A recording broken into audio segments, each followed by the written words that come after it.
Avui fem una recepta que es podria considerar un estofat de verdures, una samfaina més completa, inspirada en un plat de l'Ottolenghi que li va dir el pisto de la Tamara. El primer que farem és tallar l'albergínia a daus i posar-la a suar amb un colador durant uns 15 minuts o 20. Tot seguit tallem totes les verdures a daus, més o menys, per tenir-les preparades quan les anem incorporant.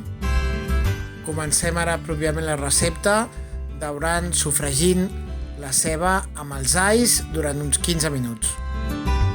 Tot seguit incorporarem primer el pebrot i al cap d'una mica l'albergínia.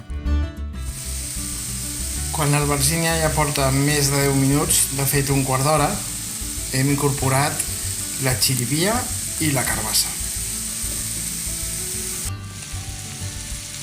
I finalment hi hem incorporat el tomàquet i l'api.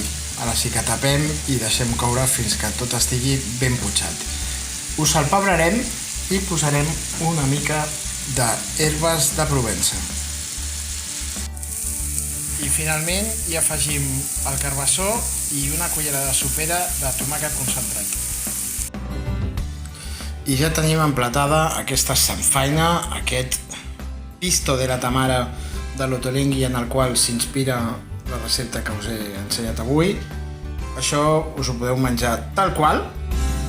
Podeu posar-hi cuscús o quinoa i fer quasi un plat únic, o que acompanyi peix, carn. Jo, per exemple, utilitzaré per fer un bacallà amb samfaina.